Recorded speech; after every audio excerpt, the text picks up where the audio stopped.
നമ്മൾ സിനിമ കാണുമ്പോൾ സിനിമയിൽ കാണിക്കുന്ന പല കാര്യങ്ങളും ഒറിജിനൽ അല്ല. അവ ഒറിജിനൽ ആണെന്ന് നമ്മളെ ഓരോരുത്തരും വിശ്വസിപ്പിക്കുന്നത് സിനിമയിലെ ഗംഭീര ആർട്ട് വർക്കുകളിലൂടെയാണ്.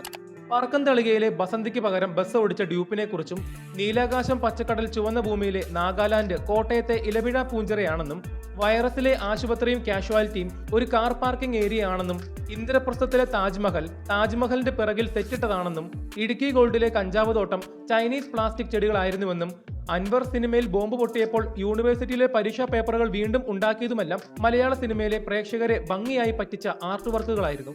അതിനെക്കുറിച്ച് ഒരുപാട് വീഡിയോകൾ ഈ ചാനലിൽ മുൻപ് നമ്മൾ ചെയ്തിരുന്നു. വീഡിയോ കാണാത്തവർക്കായി അതിന്റെ ലിങ്ക് ഞാൻ കമന്റ് ബോക്സിൽ പിൻ ചെയ്തു വെച്ചിട്ടുണ്ട്. അങ്ങനെയെങ്കിൽ സിനിമ കണ്ടപ്പോൾ ഒറിജിനൽ ആണെന്ന് തോന്നിപ്പോയ എന്നാൽ പ്രേക്ഷകരെ ഗംഭീരമായി പറ്റിച്ച ആർട്ട് വർക്കുകളെ കുറിച്ചാണ് ഇന്ന് ഈ വീഡിയോയിൽ പറയാൻ പോകുന്നത്. പതിവ് പോലെ വീഡിയോ പൂർണ്ണമായി കാണാൻ ശ്രമിക്കുക. നിങ്ങളുടെ അഭിപ്രായങ്ങൾ കമന്റ് ബോക്സിൽ രേഖപ്പെടുത്തുകയും ചെയ്യുക.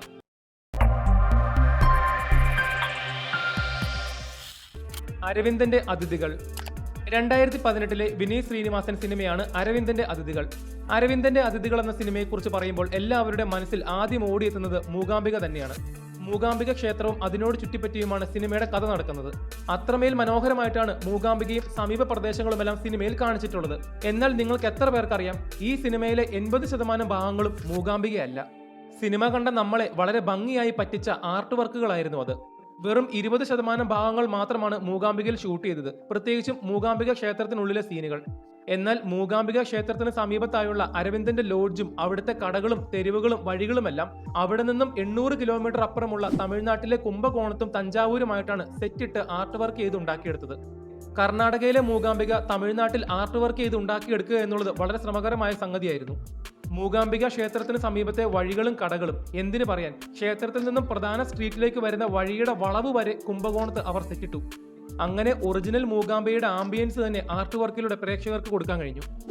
ഇന്നും ഈ സിനിമ കാണുമ്പോൾ അരവിന്ദന്റെ കുംഭകോണത്തെ ലോഡ്ജും പരിസരവും വഴികളും അവിടുത്തെ ആളുകളും വസ്ത്രധാരണവും എല്ലാം മൂകാംബികയായിട്ട് നമുക്ക് ഫീൽ ചെയ്യുന്നുണ്ടെങ്കിൽ അവിടെയാണ് ആർട്ട് വർക്കിന്റെ ഗംഭീര വിജയം. അദ്വൈതം. 1991 പ്രിയദർശൻ മോഹൻലാൽ സിനിമയാണ് അദ്വൈതം.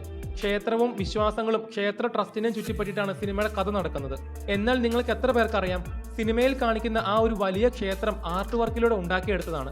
കലാസംവിധായകനായ സാബു സിറിൽ ഗുരുവായൂർ ക്ഷേത്രത്തിന് സമാനമായ ഒരു ക്ഷേത്രം കോഴിക്കോട് വളയനാട് ദേവി ക്ഷേത്രത്തിന് സമീപം ഉണ്ടാക്കിയെടുക്കുകയാണ് ചെയ്തത്.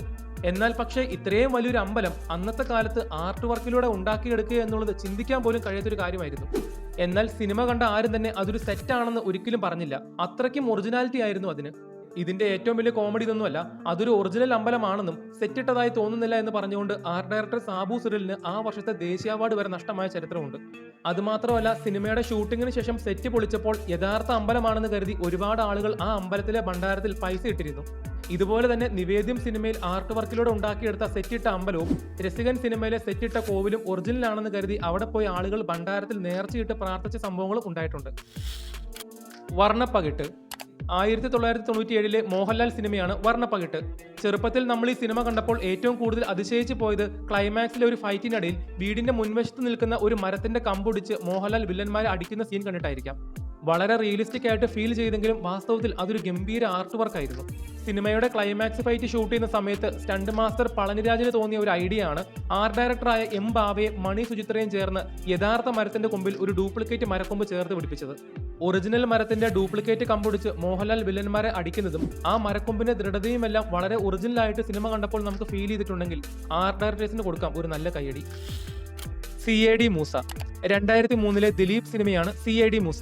സിനിമയിലെ ആരും മറക്കാത്ത ഒരു പ്രോപ്പർട്ടിയാണ് ദിലീപും ഭാവനയും താമസിക്കുന്ന സ്കൈലൈൻ അപ്പാർട്ട്മെന്റ്. ആർട്ട് വർക്കിലൂടെ സിനിമ കണ്ട നമ്മളെ ഓരോരുത്തരെ ഭംഗിയായി പറ്റിച്ച ഒരു കാര്യത്തെക്കുറിച്ചാണ് പറയാൻ പോകുന്നത്. അതായത് സിനിമ കണ്ടപ്പോൾ ദിലീപും ഭാവനയും അടുത്തടുത്ത ഫ്ളാറ്റുകളിൽ താമസിക്കുകയാണെന്ന് നിങ്ങൾക്ക് തോന്നിയിട്ടുണ്ടോ? ഉണ്ടെങ്കിൽ അത് തെറ്റാണ്. കാരണം ഇവർ രണ്ടുപേരും താമസിക്കുന്നത് ഒരു ഫ്ളാറ്റിലാണ്. ദിലീപും ഭാവനയും താമസിക്കുന്ന ഫ്ളാറ്റ് ഷൂട്ട് ചെയ്തത് ഒരു മുറിയിലാണ്. ആ ഒരു മുറിയിൽ ചില മാറ്റങ്ങൾ വരുത്തി രണ്ടുപേരുടെ മുറികളാക്കി മാറ്റുകയാണ് ചെയ്തത്. അതുമാത്രമല്ല, ഇത് 2 സ്ഥലത്ത് വെച്ചിട്ടാണ് ഷൂട്ട് ചെയ്തത്. അതിന്റെ കാരണം എന്താണെന്ന് വെച്ചാൽ ഈ സിനിമ 120 ദിവസം കൊണ്ട് ഷൂട്ട് ചെയ്ത സിനിമയാണ്. ആർട്ടിസ്റ്റുകളുടെ ഡേറ്റിനനുസരിച്ച് എറണാകുളത്തെ ഫോർട്ട് കൊച്ചിയിലെ ഒരു റൂമിൽ ഫ്ളാറ്റ് സെറ്റ് ഇട്ട് ഷൂട്ട് ചെയ്യുന്നു. അതിനുശേഷം അവിടെ നിന്നും പൊളിച്ച് 20 കിലോമീറ്റർ അപ്പുറത്തുള്ള ഹൈവേ ഗാർഡനിലെ ഒരു മുറിയിൽ ഇതേ ഫ്ളാറ്റ് വീണ്ടും സെറ്റ് ഇടുന്നു. അങ്ങനെ 10ലധികം തവണ ഈ 2 സ്ഥലങ്ങളിൽ മാറി മാറി സെറ്റിട്ട് പെയിന്റ് ചെയ്ത് ഒരു മുറി 2 ഫ്ളാറ്റാക്കി കാണിച്ച് പ്രേക്ഷകരെ പറ്റിച്ച് ഷൂട്ട് ചെയ്യുകയാണ് ചെയ്തത്. സിനിമ കണ്ട നമ്മൾ ഇവർ രണ്ടുപേരും അടുത്തടുത്ത ഫ്ളാറ്റുകളിൽ താമസിക്കുകയാണെന്ന് ഇപ്പോഴും വിശ്വസിക്കുന്നുണ്ടെങ്കിൽ അതിന്റെ കാരണം സിനിമയുടെ ഗംഭീര ആർട്ട് വർക്കാണ്. നാദിയ കൊല്ലപ്പെട്ട രാത്രി. 2007 കെ മധു സുരേഷ് ഗോപി സിനിമയാണ് നാദിയ കൊല്ലപ്പെട്ട രാത്രി. കാവ്യ മാധവന്റെ ഇതുവരെ ആരും കാണാത്ത ഒരു നെഗറ്റീവ് പെർഫോമൻസ് ആയിരുന്നു ആ സിനിമയുടെ പ്രധാന ആകർഷണം.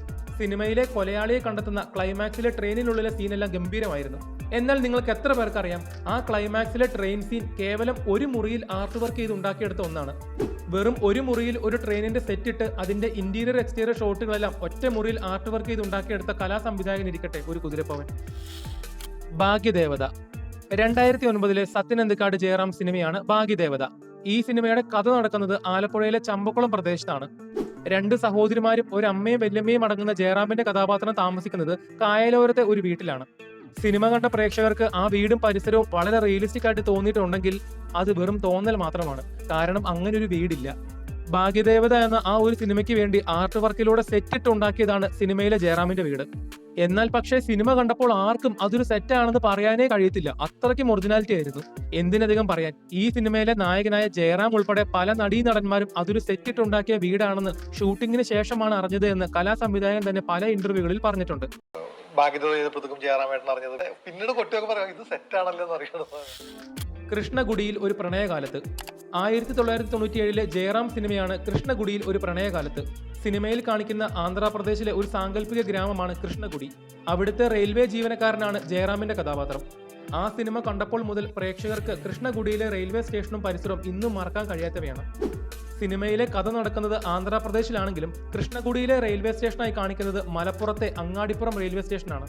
എന്നാൽ ഈ സിനിമ ഷൂട്ട് ചെയ്യുന്ന സമയത്ത് ആ റെയിൽവേ സ്റ്റേഷനിൽ ഒരു ചെറിയ പ്ലാറ്റ്ഫോം മാത്രമേ ഉണ്ടായിരുന്നുള്ളൂ. അവിടെ ബിൽഡിംഗ് പണിത് റൂഫുകളിട്ട് ചെറിയ ഷെഡ് ഉണ്ടാക്കി സ്റ്റേഷന്റെ പരിസരം മനോഹരമായ തെലുഗു നാടിന്റെ അന്തരീക്ഷമാക്കി ഒരു പ്രോപ്പർ റെയിൽവേ സ്റ്റേഷനാക്കി മാറ്റിയത് കലാ സംവിധായകനായ എം ബാവയും ടീമുമാണ്. 28 വർഷങ്ങൾ കഴിഞ്ഞിട്ടും ഇന്നും മലപ്പുറത്തെ അങ്ങാടിപ്പുറം റെയിൽവേ സ്റ്റേഷൻ പ്രേക്ഷകർക്ക് കൃഷ്ണഗുഡി തന്നെയാണ്. 2020 2008 മൾട്ടി സ്റ്റാർ സിനിമയാണ് 2020. ഈ സിനിമ മുഴുവൻ ആർട്ട് വർക്ക് കൊണ്ട് പ്രേക്ഷകരെ പറ്റിച്ചിട്ടുണ്ട്. അതായത് ഒരുപാട് ആർട്ടിസ്റ്റുകൾ ഉള്ളത് കൊണ്ട് ഈ സിനിമയുടെ ഷൂട്ടിംഗ് 1 വർഷം കൊണ്ടാണ് പൂർത്തിയാക്കിയത്. അതുകൊണ്ട് തന്നെ ഒരേ ലൊക്കേഷൻ പല കാര്യങ്ങൾക്ക് വേണ്ടി ഉപയോഗിച്ചിട്ടുണ്ട്. ഉദാഹരണത്തിന് സിനിമയിലെ കോടതി, ഡാൻസ് കളിക്കുന്ന പബ്, മമ്മൂട്ടി മോഹൻലാലും ഫൈറ്റ് ചെയ്യുന്ന ഫ്ലാറ്റ്, ഇത് മൂന്നും ഒരേ സ്ഥലത്ത് മാറി മാറി സെറ്റ് ഇട്ട് ആർട്ട് വർക്കിലൂടെ ഉണ്ടാക്കിയെടുത്തതാണ്. ഇനി സിനിമ കണ്ട പ്രേക്ഷകരെ ഭംഗിയായി പറ്റിച്ച മറ്റൊരു ആർട്ട് വർക്കിനെ കുറിച്ചാണ് പറയാൻ പോകുന്നത്. സിനിമയിൽ മമ്മൂട്ടിയും മോഹൻലാലും തമ്മിൽ അടിയുണ്ടാക്കുന്ന ഫ്ളാറ്റ് പൂമ്പാറ്റ സ്റ്റുഡിയോയാണ്. അതിനുശേഷം ലാലേട്ടൻ ഫ്ളാറ്റിൽ നിന്നും പുറത്തേക്ക് എടുത്ത് ചാടുമ്പോൾ കാണിക്കുന്ന ഫ്ളാറ്റും പരിസരവുമെല്ലാം ജോയി ആലുക്കാസിന്റെ മറൈൻ ഡ്രൈവിലുള്ള ഫ്ളാറ്റാണ്. പിന്നീട് ലാലേട്ടൻ തിരികെ പോകുന്ന ഫ്ളാറ്റും പരിസരവും കാണിക്കുന്നത് അശോക് നഗറിലെ മറ്റൊരു ഫ്ളാറ്റാണ്. എന്നാൽ സിനിമ കണ്ട സമയത്ത് ഇതെല്ലാം സംഭവിക്കുന്നത് ഒരു സ്ഥലത്താണെന്നാണ് നമ്മൾ വിചാരിക്കുന്നത്. എന്തായാലും കണ്ണൂർ സ്ക്വാഡ്. 2023 മമ്മൂട്ടി സിനിമയാണ് കണ്ണൂർ സ്ക്വാഡ്. സിനിമ കണ്ട പ്രേക്ഷകർ ഒരു നിമിഷം ശ്വാസം അടക്കി പിടിച്ച് കണ്ട ഒരു ഗംഭീര സീനായിരുന്നു ഉത്തർപ്രദേശിലെ ടിക്രി വില്ലേജിലെ ഫൈറ്റ്. എന്നാൽ സിനിമ കണ്ട പ്രേക്ഷകരുടെ കിളി പോയത് ഇത് ശരിക്കും നമ്മുടെ കൊച്ചിയിൽ സെറ്റിട്ട് ഉണ്ടാക്കിയെടുത്തതാണെന്ന് അറിഞ്ഞപ്പോഴാണ്. ആർട്ട് ഡയറക്ടർ ഷാജി നടുവിലാണ് ഉത്തർപ്രദേശിലെ ടിക്രി വില്ലേജിന്റെ ഡിക്റ്റോ കോപ്പി കൊച്ചിയിൽ സെറ്റിട്ട് ഉണ്ടാക്കിയെടുത്തത്. അതിന്റെ കാരണം വേറൊന്നുമല്ല, രാത്രിയിലെ ഷൂട്ടിങ്ങും ഒരുപാട് തീ ഉപയോഗിക്കുന്നത് കൊണ്ടും നാട്ടുകാരെ ബുദ്ധിമുട്ടിക്കണ്ട എന്ന് കരുതിയാണ് ഉത്തർപ്രദേശിലെ ടിക്രി വില്ലേജിന്റെ സെറ്റ് കേരളത്തിൽ ഇടാമെന്ന് അവർ തീരുമാനമെടുത്തത്. എന്തൊക്കെയാണെങ്കിലും കൊടുത്ത പൈസക്കുള്ള ഔട്ട്പുട്ട് ആ ഒരൊറ്റ വർക്കിൽ മാത്രം കാണാൻ പറ്റും. ശരിക്കും പറഞ്ഞാൽ മാസ്റ്റർ പീസ് ഐറ്റം. ദേവദൂതൻ. 2000 പുറത്തിറങ്ങിയ സിബി മലയിൽ മോഹൻലാൽ സിനിമയാണ് ദേവദൂതൻ. സിനിമയുടെ പ്രധാന ലൊക്കേഷൻ ഊട്ടി കേന്ദ്രമായിട്ടായിരുന്നു. ഒരുപാട് ലൊക്കേഷനിൽ ഷൂട്ട് ചെയ്യേണ്ടിരുന്നത് കൊണ്ട് നല്ല കഷ്ടപ്പെട്ടിട്ടാണ് അവർ ആ സിനിമയ്ക്ക് വേണ്ടി ആർട്ട് വർക്ക് ചെയ്തത്. എന്നാൽ നിങ്ങൾക്ക് എത്ര പേർക്ക് അറിയാം, മോഹൻലാലിന്റെ വിശാൽ കൃഷ്ണമൂർത്തി എന്ന കഥാപാത്രം താമസിക്കുന്ന മുറിയും ജനാർദ്ദനന്റെ ഫാദർ താമസിക്കുന്ന മുറിയും ഓഫീസും ഇനി കോളേജിലെ ലൈബ്രറിയുമായി കാണിക്കുന്ന ഈ 3 സ്ഥലങ്ങൾ ഒരൊറ്റ റൂമിൽ മാറി മാറി സെറ്റിട്ട് ആർട്ട് വർക്ക് ചെയ്ത് ഉണ്ടാക്കിയെടുത്തതാണ്. പക്ഷേ ആ സിനിമയുടെ ആംബിയൻസ് അനുസരിച്ച് അത് 3ഉം ഒറ്റ മുറിയാണെന്ന് ആർക്കും ഇതുവരെ കണ്ടുപിടിക്കാൻ കഴിഞ്ഞിട്ടില്ല. അതാണ് കലാ സംവിധായകനായ ഗിരീഷ് മേനോന്റെ ഒരു മാജിക്കൽ ആർട്ട്. പുലിവാൽ കല്യാണം. 2003 ഷാഫി സിനിമയാണ് പുലിവാൽ കല്യാണം. ആർട്ട് വർക്കിലെ വളരെ രസകരമായ ഒരു കാര്യത്തെക്കുറിച്ചാണ് പറയാൻ പോകുന്നത്. ഇത്രയും സിനിമകളിൽ പ്രേക്ഷകരെ കൺവിൻസ് ചെയ്യാൻ വേണ്ടി വളരെ കഷ്ടപ്പെട്ട് ആർട്ട് വർക്ക് ചെയ്തിട്ടുണ്ടെങ്കിൽ ഈ സിനിമയിൽ പ്രേക്ഷകരെ കൺവിൻസ് ചെയ്തത് വളരെ തുച്ഛമായ ആർട്ട് ഉപയോഗിച്ചിട്ടാണ്. അതായത് പുലിവാൽ കല്യാണം എന്ന സിനിമയെ മുന്നോട്ട് കൊണ്ടുപോകുന്നത് ധർമ്മേന്ദ്രനും മണവാളിനുമാണ്. അവർ രണ്ടുപേരും ബോംബെയിലാണെന്ന് സിനിമ കാണുന്ന പ്രേക്ഷകരെ വിശ്വസിപ്പിക്കാൻ ആവശ്യമായി വന്നത് എറണാകുളത്തെ പനമ്പള്ളി നഗറിൽ ഒരു ഹിന്ദി ഫ്ലെക്സ്, ഒരു STD ബൂത്ത്, നോർത്ത് ഇന്ത്യൻ വസ്ത്രം ധരിച്ച 3 വ്യക്തികൾ. ബോംബെ റെഡി. ഈ 3 കാര്യങ്ങൾ മാത്രം കണ്ട് അത് ബോംബെ ആണെന്ന് സിനിമ കണ്ടപ്പോൾ വിശ്വസിച്ച ഒരു ചെറുപ്പക്കാരൻ നമുക്ക് എല്ലാവർക്കും ഉണ്ടായിരുന്നു. ഈ വീഡിയോയ്ക്ക് ഒരു സെക്കൻഡ് പാർട്ട് ചെയ്യാൻ താല്പര്യമുണ്ട്. വീഡിയോ നിങ്ങൾക്ക് ഇഷ്ടപ്പെട്ടെങ്കിൽ ചാനൽ സബ്സ്ക്രൈബ് ചെയ്യുന്ന കാര്യം ഒന്ന് പരിഗണിക്കുക. അതോടൊപ്പം നിങ്ങളുടെ വലിയൊരു അഭിപ്രായങ്ങൾ കമന്റ് ബോക്സിൽ രേഖപ്പെടുത്തുക. അപ്പോൾ അടുത്തൊരു വീഡിയോയുമായി വരുന്നത് വരെ ബൈ.